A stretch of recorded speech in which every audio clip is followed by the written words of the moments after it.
All right, so that's what happens when you have a live show. Things happen. I'm going to add our other expert contributors. We have Rick. Rick is with Temple View, and we have Rolanda McDuff. She is going to be the feature expert contributor this show. But as always, we're going to start off with Rick. Rick, introduce yourself, and then we're going to go back to Rolanda to talk about how to wrap up your business for 2020 and prepare yourself for 2021. If Gilbert comes back, as you guys can see, he was out in the field. And actually, I see him trying to connect now. We may go back to Gilbert, but right now, Rick, go ahead and introduce yourself. Tell us a little bit about Temple View, and then we'll go over to and talk with Rolanda. Rick, it's all yours. Okay. All right. Hi, everybody. My name is Rick Sanchez. I'm with Temple View Capital. We are a nationwide direct private lender. We basically specialize in like rehab loans as well as long-term rental financing. So if you're looking for an investment property that maybe perhaps you want to fix up and either flip it or fix up and maybe hold on to it as a rental, we specialize in that. We actually just lowered our rates as of yesterday. Looks like they dropped it down 1% down on what they used to be on each tier that you're at. Yeah, we just lowered it. So I was going to tell you about that since I just quoted you on the other one. Hey guys, so we just lowered the rate, and then we also do specialize. No, go ahead, Rick. Go ahead. Okay, I said we also specialize in long-term rental financing. So if you're looking to buy a property that's like rent ready, we also have programs for that. So as Gilbert mentioned in his introduction, using other people's money to help you make money. Well, I'm other people's money. So we're definitely looking for investors, prefer usually experienced ones, but even new ones that are looking to get into investing, and especially particularly in real estate. We definitely forecast it growing, particularly in the early years, especially as we see with the government changes happening, there might be a higher inventory in some properties. But again, that's kind of what we specialize in is hard money for that type of program if you're looking to fix it up or buy property that's rent ready. So Rick, full disclosure, I'm personally one of my companies is going to use your services. So I want to talk about that a little bit later. Okay. Okay, from actually how to get started. I'm going to bring Rolanda in. Here we go. Rolanda. Yes. Hi. Welcome to Corner Class Tampa. If you could tell us a little bit about yourself and go ahead and get us into how I can wrap up my business for 2020 and be ready to go in 2021. Sure. Hi, my name is Rolanda McDuffie. I have a full-service CPA firm here in Tampa, Florida, in which I work with both nonprofits and for-profit organizations to get them financially fit and to grow their business.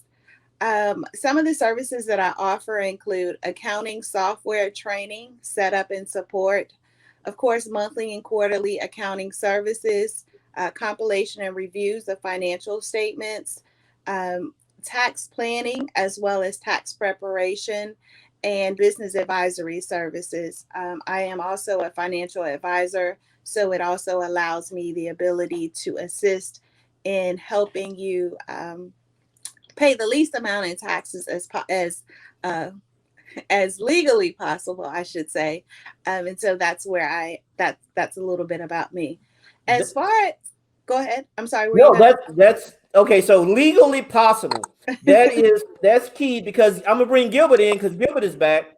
Okay. Now, Gilbert, you as well as a lot of us small business entrepreneurs, we like to keep as much money as we can by deducting just about everything that we can. But one thing that you said in passing, that we have to show income, correct? you want to get a loan, you want the best terms, you got to show income. You have to be able to show an underwriter, so there's different kinds of loans, right? Rick's loans may not require any kind of income from you as a borrower because they're private money and they're for investment properties. And so the investment itself could be the income sufficient to repay your loan. But if you're looking to buy a house to live in, if you're looking to buy a house without using that investment, or you're looking for the terms that Fannie Mae, Freddie Mac, FHA, or VA may offer, you as a business owner need to be able to show what income you've produced, and net income, not after I deducted everything from my nails and hair to my new top hat that's a part of my uniforms. You understand? All of that needs to be we look at net income from a lending perspective because we got to follow the rules that Fannie Mae, Freddie Mac, Federal Housing Finance Authority, or the Veterans Administration sets in terms of how we estimate and calculate income. So it matters that you show some net income, but there's things that we talk with CPAs about that are add backs. So you could maybe have a negative income and still have an income. I have a client right now. He runs an earth moving business. He's got a lot of heavy equipment. So what's his biggest deduction? Depreciation. Right. And we add back 100% of depreciation. It's fake. It ain't you already spent the money. It ain't carried over year to year. It's not enough to do. So just something to think about. That's why you want to use a tax professional, because if they work in conjunction with your lender when you're intending to buy a home in the near future or buy that investment property, they can maybe figure out some ways to legally classify your expenses in ways that we can add them back. All right, so let's go back to Rolanda. Rolanda, yes. Gilbert has a couple of nuggets there. One, you can show a negative income in some cases. Two, you got to show some income sometime. You got to be able to repay the loan, I would imagine. And three, he covered a couple of best practices that a company could use. So let's dig a little bit deeper. Could you give us, you have a typical company, let's say they are in real estate, they've done a couple of flips, they've made some money. What would you see, what would you give a couple of tips for that particular scenario company? As it applies to the end of the year, wrapping up that company and preparing the company for next year, what are some of the advice, some tips that you can give? I would say first, make sure you get organized. Make sure that you've recorded all of your revenue and expenses for the year. In some sort of, if you're not using an accounting software, make sure that it's recorded in some sort of spreadsheet so that you're keeping track of that information. I would highly recommend that you use an accounting software just because it allows you to pull certain reports a lot easier than it would be trying to manipulate it in spreadsheets, especially if you're going to get lending. They may be asking for a profit and loss statement or a balance sheet. And so, like I said, it's easier to pull that type of information out of accounting software. So one, get organized, making sure that all of your information is recorded correctly throughout the year.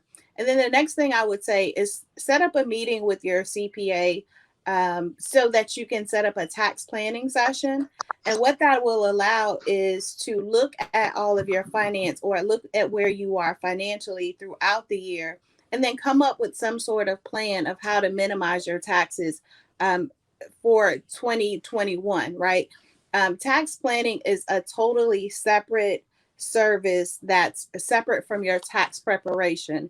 And it's something that should be done at least somewhere between the middle of the year, but definitely before December 31st, because once the tax year closes out, there's not much more tax planning that you can possibly do to lower your tax liability. So this is the optimum time to be reaching out to your CPA to find out exactly what can be done, because it's not just the income that has to be considered that you're making from your investment, but it's also other income that you may be receiving from other sources of income, as well as your spouse's income as well. So all of that has to be taken into consideration before a good tax plan can be developed for your organization or for yourself and your business.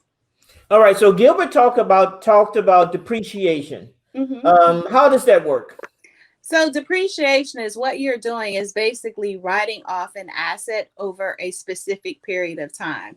And that specific period of time is already set by some tables already established for the IRS. And so, yes, Gilbert did say that the money it has already been spent, and that is true. The reason why depreciation works is because when you record that asset, it actually goes on your balance sheet and not your profit and loss. So it shows as an asset and not an expense. And so the depreciation is what is basically you're expensing that that asset over a period of time to decrease it down to zero. Is that a good explanation? Does that make sense? So I'm gonna bring Gilbert back in because he's smiling about this depreciation stuff. Gilbert. Well, you know, and it for us as a lender is like a ghost expense because, like Roland just said, you spent the money, so that's okay. You spent the money. You may. This is why real estate is such a good investment. Let me put it to you that way. I think for residential properties, you get what, 27 and a half years, is it, Londa? Yes. And you get to add in things like improvement. So if you go with Rick, you buy a home, you finance $100,000 in renovations, and you now, let's say you end for 200 grand, you got 27 and a half years of deducting money you already spent, other people's money you may have borrowed and spent, right, to fix this home from your profit. So let's say you're collecting 20 grand a year. Well, your depreciation on that, God bless you. God bless you. Let's say you get that deduction, and so you may have a net income on that real estate after expensing out the mortgage interest and mortgage payments, after expensing out the property management if you're paying property management. But that depreciation may take that positive income and turn it into a negative, or reduce the amount of taxable income you're actually paying taxes on. And guess what? It's a boon. It's a huge boon in terms of, let's say I got 10,000 in profit and 8,000 in depreciation. Well, I got 2,000 in profit, but I didn't collect the 10,000 in cash. You understand? I got 10,000 net cash, and I'm only paying taxes on 2 of that. So depreciation is super strong when you're talking about real estate and real estate investments. It's a huge benefit. And the other thing I'll just say, and this just kind of goes along those same lines, is when you have property with equity in it and you can borrow money against that equity, guess what?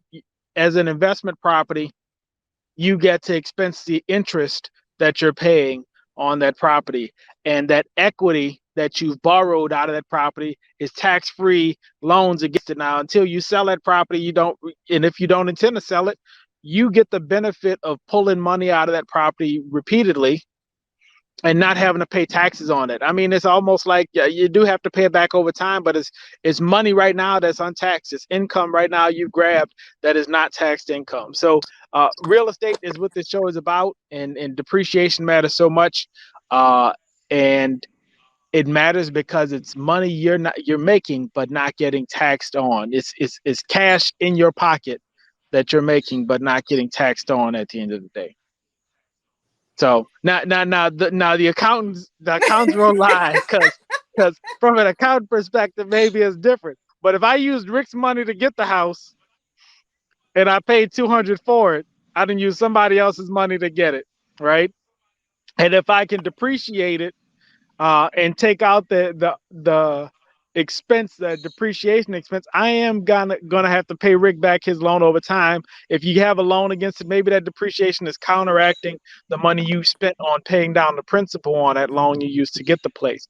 But it's a big tax boon, right? And also for lending purposes and qualifying with income purposes helps us to qualify you, even though you may not have paid taxes on a large amount you expect. All right. So that's it. That's all I got, guys. I got to jump out and head to my Rotary meeting today. I'm gonna let Rolanda talk negatively about everything I've said and correct me on it. Yeah, I did. I saw her. I You saw her. saw some eye rolling and some lip smacking. Now Well, it you just guys made enjoy some the rest things of a little corner bit class. more complicated. It, Gilbert, thank you so much for joining as always. We appreciate it. I know you got to go. But Rolanda, could you speak to what Gilbert mentioned? Is No, anything that he said will put us in jail? nothing he said will put you in jail. There are some complications though when you talk about depreciation, especially when you're talking about from an investment standpoint, and you go to sell that investment, you do have to recapture that depreciation that was written off over time.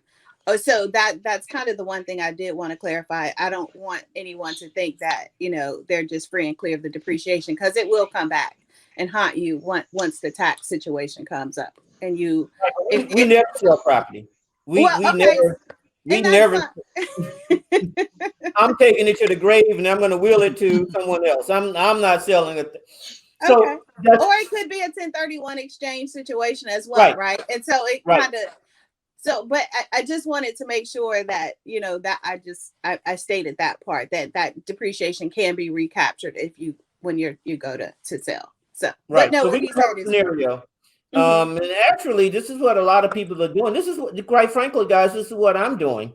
Is that Rick? We have a property. I think I called you about one of the properties of mine that I own free and clear. I want to pull out that money and use it for other investment properties. So, Rick, tell us about that program, because we have a lot. I have a lot of investors that are doing the same thing, trying to cobble together as much cash as they can because they feel that there's opportunity on the horizon. And then, Rolanda, I want you to speak to that scenario to again to talk about specifically that entrepreneur that's pulling out cash, how the best way to keep that cash and utilize that cash for additional investing. Okay, Rick, tell us about that program. Yes, so we do offer a cash out program, in which case if somebody has an investment property that they're trying to pull it out of, we go up to 75% loan value on the actual value of the home. We would get an appraisal done, and then basically you would have the maximum of going up to that 75%. It is a 30-year loan. Basic qualification for that currently right now is a minimum credit score of a 680. However, if you want that 75 LTV, you're going to want to have at least a 700. Otherwise, it's going to drop down to 70. And then usually also you're going to need at least one property that you've had at least you've owned and managed for at least 12 months to also have, so to show that you have some experience. Otherwise, it's another like 5% hit on the loan to value as well. But we've had a lot of investors trying to literally do the same thing as you mentioned, David, where they're all just trying to get this cash out because they kind of see something coming. Like we're seeing a lot of inventory is probably going to happen. Once they pull the switch on what they're going to do with these homes with, jobs, it's not coming back for some people. So some homes are just flat out going to have to either go to foreclosure or whatnot if they, so that's just going to increase the inventory. So a lot of investors just pulling out their cash now so that way they can try to get these properties, nab them up, maybe get them in a short sale or something, and then try to, use that as an investment opportunity. So we see that. So that's been increasing for us lately, which is also why we lowered rates for the last couple of months on our long-term product down where we're in the 5% now. But now we're also trying to lower it with our short-term loans because now we see that eventually people are going to want to now start, bidding on these properties and start to fix them up to either hold on to them as a rental or flip them. Absolutely. So the accountant. Yes. I have a $300,000 house. Rick gave me $200,000 so I can use that money. I don't want to pay a whole lot of taxes on it. I want to get as much money as possible. I plan on reinvesting that money. Are there any things that I need to consider? So because if it's your primary property, then no, because now you just pulled out. So you just have a mortgage that you're now paying on your primary property. Now, there may or may not be any tax benefits just because of the fact with the change in the tax plan that took place, the standard deduction has increased. And so a lot of people are not really seeing a tax deduction because of that interest that they're paying on their primary home. But if it's an investment property, depending on how it, whether or not someone is living in that home, I should say, whether or not it's just sitting there, or if it's rental income. If it's rental income or property that you're renting out, then you may be able to write the interest off of that mortgage. However, if it's just an investment property that you have and it's just sitting there without any business, I should say, as a business income that's coming in, then you may not be able to write that interest off. But other than that, it should not affect you in any other way from a tax perspective. All right, so we get the money from Rick or a company like Rick. And guys, like I said, full disclosure, we're very transparent here at Corner Class Tampa. I personally am using these techniques to buy other properties. So you pull money out of a property that you have equity in. Most of these properties, Rolanda, will be income producing properties. They are rented. So you have your tenant paying the mortgage if you have a mortgage, or paying, if it's free and clear, they're paying them you monthly. The bank, you're the bank, you're paying you monthly. I get I'm pulling out equity. So in effect, Rick, that is another mortgage. Let me add you to the stream. That works, Rolanda, as a mortgage that the money I'm pulling out. And you're saying that I can then add have my tenant pay the new mortgage, and I get a tax break on it. That's what you're saying, correct? Yeah. So you're able to write off the interest on that mortgage. That's free money, isn't it? That is what's so nice. Well, relatively speaking, that is what's so nice about real estate, is that you can, it's so many uses that you can use. So I can use that money and then buy new investment properties. Rick, one thing that you said in the past that I like so much about Templeview is that if I was to use that money to buy new money, I can have multiple deals going at a time. You guys, as long as it makes sense financially to you and your underwriter, your company, I can use that money that I pulled out from a property and buy 2-3 other properties and run it at the same time. Is that correct? Correct. Yeah, we don't really have an exact cap. I mean, technically it was like 5 million. I don't have too many people exceed that, but even if they do, I can get an exception on that if they're doing up to that amount. But usually it's like somebody that's like current with us. I mean, that's the kind of the main thing. We're going to check on if you have deals with us. We'll make sure that the projects are moving along. That if you got a rehab deal with us, are you asking for the next draw, or have months pass by? In which case we might just ask you what's going on with that one. But for the most part, we don't actually have any actual restriction of somebody trying to do like 3 or 4 deals, at the same time to keep things moving. Great. Now, bringing Rolanda back, there's nothing from, actually that puts us in a better tax position, because now if we have multiple projects, so now there are other projects that we can use to deductions from that, and all of our expenses in rehabbing a property are tax deductible. Is that correct? That is correct. So you're able to write that off as well. And then that kind of goes back into what Gilbert was talking about as far as depreciation. One, it depends on the amount of the expenses that you're paying, right? So it could be written off in the current year, or it could be added on to the property and depreciated over time as well. So the property that you were speaking about, it can be depreciated. And so that is also a deduction to the rental income that you're receiving on that property. And so any large purchases or major changes to that property can be depreciated instead of expensed. Now, if someone would want to retain your services, how does that work? I'm an entrepreneur. I have an entrepreneur that's looking in, and they are saying, "Wow, I'm ready to go. I have one more month in 2020. It's been crazy with the COVID. But in 2021, I'm going to call Rick. I'm going to call another hard money lender. I'm going to do I'm going to get that money to have my first deal. But they know that they need a professional to help them, a CPA or someone to help them, guide them along. How does it work with retaining your service or someone like you?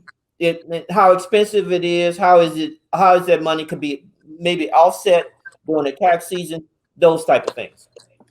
So, one, I would say if you're looking for tax planning, you probably want to contact me now in the month of December before January gets here. But I just wanted to put that out there. But the way that you would, someone would work with me is I would schedule a consultation to kind of get to know one another. I get to know a little bit about what you're doing. You get to know a little bit about me and what types of services that I can assist you with.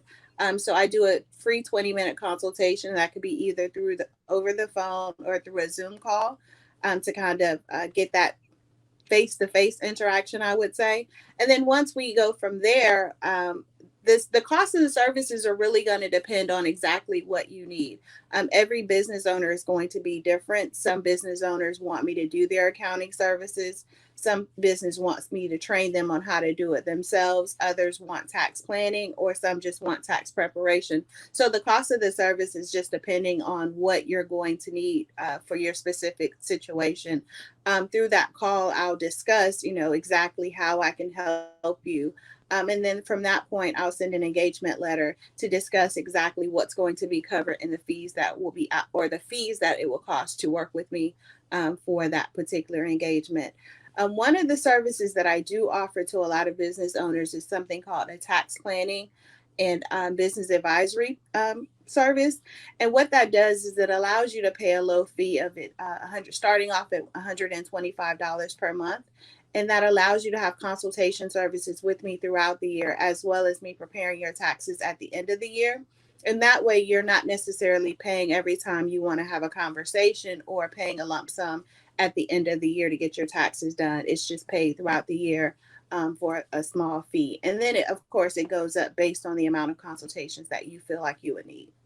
Absolutely. So, and it's best to start that now in the month of December before we hit 2021. Yes, for sure. Okay, so great. That way you kind of get all your questions out of the way of what you need to do potentially to get your business off the ground for 2021 as well. So Rick, what do we need to start working? What would an investor need to start working with you? So for us, we need to be able to do the property in an entity. We don't do personal loans. So they would have to have an LLC or a corporation set up. So basically we would ask for like the operating agreement, the articles of organization, certificate of good standing, unless they just opened up a new entity at that point. We don't ask for any income docs, so a plus there. We're not going to ask for any like bank statements or tax forms or anything like that. And then that's generally it. It's just mainly the entity docs, making sure that's established because we're going to have to close into an entity. All right. So we're going to wrap up with Rolanda to give us her top 3 tips for an entrepreneur. But before we do that, Rick, I want to give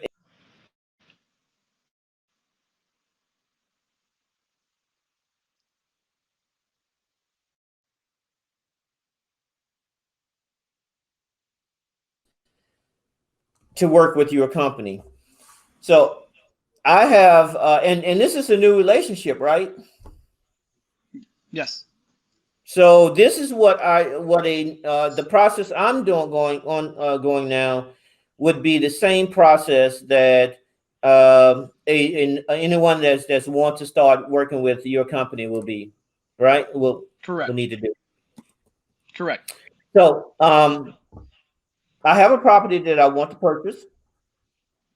And they would just, in this scenario, we would reach out to you and say, Rick, I have this property I want to purchase in Tampa, or it could be anywhere, correct?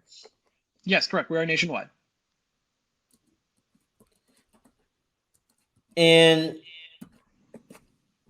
I give you the specs on the property, the address, the location, the potential repair, the after repair value, I'm just going to throw some, give a scenario. I bought a property for 100,000, 20,000 in repairs. I can sell it for 220. Okay. And you take that information. What happens next? So basically, I generate a term sheet. I kind of calculate it, look at it, and see, you know, is there a profit there? Does it make sense? I usually Google the property also just to see if there are comps related to what you're thinking is going to get. A lot of times I have clients sometimes that hit me up and say, you know, it's going to be worth, you know, 210, you're saying, and then I'll look it up and see a single property that's selling for more than like 180. So then I'll maybe kick back and just say, hey, are you, you know, what are you seeing? Can you send me some comps of what you're showing? But generally speaking, assuming that the numbers work, I'll send them a term sheet. The only thing I need to get started would be a purchase contract, their scope of work. So that way I can order the appraisal day one and then an application. And then after that, once the appraisal is ordered, I'll usually send a list of conditions that we need, which for a rehab deal generally just consists of mostly entity docs, anything that's contract related. If you have any addendums like that, make sure you give that to us. And then also, if you have a GC involved, we usually ask for like the GC license or whatnot, if you have one involved, or if it's a cosmetic, you know, where it's something very light and you don't need any GC involved, just let me know and I can usually get that waived where we don't need that on a lighter project. But if anything that's going to be substantial, requires permits being pulled, we're usually going to ask for that. But Okay. that's generally it. We wait for the appraisal to come back, and then if the numbers work, we push the file into underwriting and we try to get it closed. All right. What's the turnaround time? Generally speaking, it's been taking about 3 weeks. It is normally 2 weeks. Appraisals have been taking longer to get done because of everyone doing refinances in the country. I have noticed in some spots it's starting to pick up a little faster with that. But before the last 2 months, it was like usually taking like 2.5 weeks to get an appraisal back. But once I have the report back in hand, it takes me about 3 to 4 days to get a file into underwriting and clear it. So that way we can close the next day after that. So, I mean, for me, my process probably needs about a week, but waiting for the appraisal, it's about a 2 to 3 week process. Okay. All right. So here's what we covered today. We covered specific steps that are necessary to get your business ready for the end of the tax season 2020 and ready to go, hit the ground rolling on 2021. We have tax professionals as well as active investors that are positioning themselves to be ready to hit the ground 2021 with all of the opportunities that may present themselves in the upcoming years. We know that the stimulus money is going to be, in fact, it's already expired. We don't know if there's a new bill that's coming up. We do know that there's a situation now with COVID that a lot of people who even want to work are not able to work for whatever reason. We do also know that there's a vaccine on the way, hopefully, and from what we're reading, the vaccine is pretty effective. So all this stuff ties in together, is that you want to take advantage of opportunities. We want to make money, but then you need to have that real estate, that accounting professional help you keep your money. We talked about several things: depreciation, with the project, writing off things that you need to purchase, materials, interest, all those things that are necessary to purchase the house and get the house ready, whether you're going to rent it or sell it. Those things, many of those things are tax deductible. We talked about when you sell the properties, techniques that you can use to keep more money in your pocket. And we talked about how to engage in services with a reliable tax professional. Rolanda is top of the line. Rick is top of the line. We only bring people that are expert contributors to this company that are highly recommended or we are personally using. So no excuses, guys. The opportunity is there. The money is there. The people that can help you navigate your first deal or your 101st deal, they're here. We're willing to help. So now is the time to wrap up your business in 2020 and be ready to go in 2021. So Rick, we have one question for you. I'm gonna bring you back. Okay.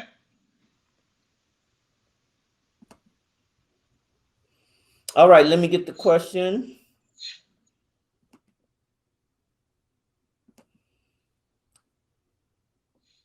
All right, so it's kind of similar to what we talked about. You mentioned that earlier on, you mentioned that you had long-term products and short-term products. Tell us about one or two of the short-term products that you have. So the short-term products is basically we have a 12-month standard rehab loan for anyone basically looking to fix a property up. And then we also have a bridge loan for anyone looking just to buy a property, maybe not quite sure if they're going to rent it or sell it, but so they just want to secure the property. So we do have a bridge program for that. That's also 12 months. Both those programs usually include us financing the payments to the loan. To which case you basically covers your payments for the full 12 months. And then should you finish, sooner where you pay us off, we just credit you back the unused months on the final payoff. And then the long-term product is basically a 30-year, whether you're trying to purchase it, do a refinance of a property you have, or you're trying to pull cash out, in which case we have a cash out program. And for our long-term products, they come in different types of setups as far as like we could do like an arm loan. Like a 3-1 arm, a 5-1 arm, 7-1 arm, even a 10-1 arm, or we can do a fixed rate. Kind of depending on how long, if maybe you want to keep the property as a rental for maybe like a decade or less, that's what the arm loan would be good for to get you the better rate. But if you think you're going to be there for the long haul, fixed rate would be the option to go. So those are the general programs that we have with the short term and the long term.